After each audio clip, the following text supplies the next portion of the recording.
Bom dia, querido irmão, querida irmã, você que nos acompanha nesse momento pelas ondas da Rádio Comunidade FM de Bom Sucesso, pela web rádio Nossa Mãe de Birité e pelas nossas redes sociais. Sou Padre Frei Inácio José, que bom ter você conosco aqui no nosso programa O Pão da Palavra, no qual nós meditamos a Palavra de Deus proclamada neste domingo. Estamos celebrando o terceiro domingo do tempo da Quaresma, ano B, e a liturgia da missa nos introduz com duas antífonas de entrada. Tenho os olhos sempre fitos no Senhor, porque livra os meus pés da armadilha. Olhai para mim, tem piedade, pois vivo sozinho e feliz. Salmo 24. Ou Ezequiel, capítulo 36. Quando reconhecerdes a minha santidade, eu vos reunirei de todas as nações. Derramarei sobre vós uma água pura e sereis purificados de todas as faltas. Dar-vos-ei um espírito novo, diz o Senhor. O primeiro, o Salmo 24, nos introduz na expectativa de alguém que é justo, que está sendo perseguido, mas que mantém a esperança de que Deus haverá de o salvar. E Ezequiel 36, através do profeta, Deus diz que quando o povo reconhecer a santidade, Deus haverá de os libertar, perdoar os seus pecados e lhes colocar um espírito novo. Então nós temos um salmo que nos introduz na expectativa de que Deus nos liberta diante da tribulação, e o outro, a promessa de que Deus haverá de nos libertar definitivamente do pecado e nos reunir novamente. Então, o tema, vamos dizer assim, que ao qual esta liturgia nos introduz é a confiança em Deus que nos liberta, apesar da perseguição e tribulação, e o perdão de Deus para com os nossos pecados, que talvez seja aquilo que nós mais necessitamos. Talvez não, com certeza. É aquilo do qual mais precisamos ser libertos. Então, a palavra de Deus hoje nos coloca Êxodo capítulo 20 como primeira leitura, na qual Deus entrega a lei a Moisés, a Torá em hebraico, a Moisés. A Torá significa instrução, a palavra Torá significa instrução. Então é um ensino de Deus para o povo, a fim de que o povo não volte à casa da escravidão. Então, a chave de leitura para os mandamentos está justamente no versículo 1. Deus pronunciou todas essas palavras: eu sou o Senhor teu Deus que te tirou do Egito, da casa da escravidão. Então, Deus recorda o que ele fez para com o povo e agora determina um pacto de aliança, o que este povo deve fazer a fim de não voltar à casa da escravidão. E aí nós temos um conjunto de leis dados por Deus ao povo de Israel e válidos para nós ainda hoje, a fim de que nós não voltemos à casa da escravidão. Então, dessa primeira leitura, para a nossa oração nessa liturgia, nós devemos entender o seguinte, que Deus nos instrui, Deus nos ensina, a fim de que nós não sejamos escravos. Deus nos educa para a liberdade. De tal maneira que o Salmo 18, em resposta à primeira leitura, o salmista vai dizer: a lei do Senhor Deus é perfeita, conforto para a alma. Os preceitos do Senhor são precisos, alegria ao coração. Senhor, tens palavra de vida eterna. Então, acolher esta instrução de Deus significa que nós não haveremos de ser escravos. É uma mensagem belíssima que se encontra no Antigo Testamento. Agora, para o Novo Testamento, esta Torá, esta lei, esta instrução não é um código legal.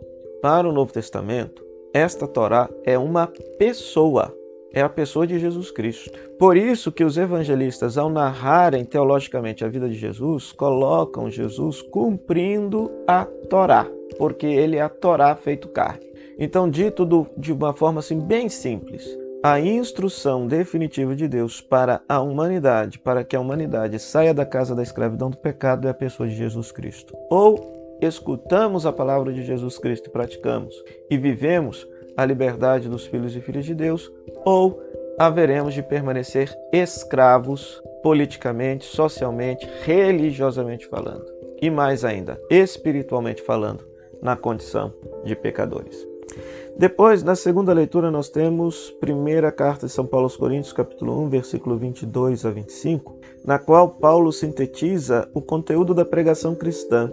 Pregamos Cristo crucificado, escândalo para os homens, mas para os chamados, sabedoria de Deus. É interessante que A pregação cristã contradiz tanto aquilo que os judeus esperavam de salvação, como também contradiz aquilo que os gregos esperavam como salvação. O fato de Cristo ser assassinado na cruz, Jesus ser assassinado na cruz, depõe contra ele ser Messias. E o fato de Jesus ser crucificado para o mundo grego, que Jesus morre na condição de um escravo, ou seja, para uma mentalidade grega, era impossível Deus ou a divindade se manifestar numa condição de extremo sofrimento. Assim, por quê? Porque Deus para os gregos, as divindades para os gregos, eram forças sobrenaturais, poderosas. Basta ver a representação do panteão grego, como que os deuses são fortes, bonitos, belos. Pois nós, enquanto cristãos, cremos que Deus se manifestou sobretudo na cruz de Cristo. Só que para quem crê no Cristo que foi capaz de dar a vida, nós experimentamos a sabedoria de Deus. Paulo ainda vai dizer: pois o que é dito insensatez de Deus é mais sábio do que os homens, e o que é dito fraqueza de Deus é mais forte que os homens. Então pregamos Cristo crucificado. Então é interessante que no ano B, esses 3 últimos domingos do tempo da Quaresma vão nos apontar para a cruz de Cristo. Ou seja, convidando-nos a assumir uma Quaresma que nos conscientize de que o discípulo de Jesus deve seguir o Mestre a tal ponto de dar a sua vida numa cruz, dar a sua vida por aqueles que ama. Tanto Deus amou o mundo que Ele deu seu Filho único, todo aquele que crer nele há de ter a vida eterna. É a antífona. João capítulo 3 é a antífona, a aclamação ao Evangelho. E o Evangelho é João capítulo 2, a famosa cena de Jesus entrando no templo e expulsando os vendilhões do templo. Então aqui é interessante, né? Do ponto de vista histórico, parece que houve de fato esse incidente, pois é narrado pelos 4 evangelistas. Segunda coisa, mais importante do que saber o que de fato aconteceu é o sentido teológico que eles dão a esse fato. Para os evangelistas, de modo geral, Jesus é o novo templo, o qual a humanidade pode adorar a Deus. E vocês percebam que isso aparece no versículo 19. Destruí esse templo e em 3 dias o levantarei. Jesus estava falando do templo do seu corpo. Porque para quem escreve o Evangelho, quando o Evangelho foi escrito, já não existia o templo de Jerusalém, já havia sido destruído pelos romanos na década de 70. Mas os cristãos desenvolveram uma nova consciência espiritual, que o templo não é mais o templo de Jerusalém, o templo é a pessoa de Jesus Cristo. Nele podemos ter acesso livre ao Pai. Por isso que você entende que quando Jesus, por exemplo, morre lá na cruz, o véu do templo se rasga. Por quê? Porque o verdadeiro véu que se rasgou é o corpo de Jesus. É o corpo destruído de Jesus, que é o templo de Deus, que, sendo morto, apaga os nossos pecados e por isso, por Jesus, agora nós temos livre acesso ao Pai. Então isso é uma coisa belíssima, coisa maravilhosa, né? E aí o que acontece? A grande função deste texto, portanto, é nos ensinar que o templo agora é uma pessoa. O templo material que nós temos, as nossas capelas, igrejas, salões, são espaços físicos que favorecem a comunidade se reunir para poder rezar. Mas onde estiver uma comunidade reunida em nome de Jesus, mesmo que não haja uma construção, ali se faz um templo. Pois está lá num texto paralelo no Evangelho de Mateus, onde 2 ou mais reunirem em meu nome, onde 2 ou mais estiverem reunidos em meu nome, eu estarei no meio deles. Portanto, nós podemos viver o seguinte paradoxo: pode ter uma igreja cheia de pessoas, mas se elas não tiverem o sincero desejo de estarem reunidas em nome de Jesus, Jesus não estará ali e ali não será um templo.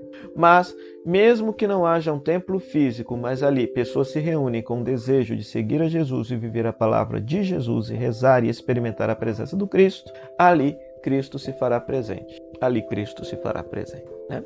Então, vamos pedir a Deus, portanto, deste 3º domingo do tempo da Quaresma, a graça de reconhecer em Jesus essa instrução definitiva que o Pai nos deu para a nossa libertação da escravidão do pecado, reconhecer que Jesus é o verdadeiro templo através do qual nós temos livre acesso a Deus, e que acreditar em Jesus crucificado, que nos liberta de todo pecado, Isso é escândalo para quem busca milagres, como, por exemplo, os judeus. Isso é escândalo também para quem busca sabedorias humanas, como se fossem os gregos. Mas é através deste sinal de fragilidade que Deus salvou, interviu de uma forma definitivamente em nossa história. Oremos. Ó Deus, fonte de toda misericórdia e de toda bondade, vós nos indicastes o jejum, a esmola e a oração como remédio contra o pecado. Acolhei essa confissão da nossa fraqueza, para que, humilhados pela consciência de nossas faltas, sejamos confortados pela vossa misericórdia. Por Cristo nosso Senhor. Amém. O Senhor esteja convosco, Ele está no meio de nós. Que a bênção de Deus Todo-Poderoso, Ele que é Pai, Filho e Espírito Santo, desça sobre vós e permaneça para sempre. Amém. O nosso muito obrigado à Rádio Comunidade FM de Bom Sucesso, à Web Rádio Nossa Mãe de Birité, por este espaço que nos cede para pregarmos a Palavra de Deus, e a você, querido internauta, que nos acompanha pelas nossas redes sociais, quer seja pelo YouTube, quer seja pelo Spotify. Que Deus te abençoe hoje e sempre, Santa Quaresma, e até o próximo programa, o Pão da Palavra. Se Deus quiser, tchau, tchau.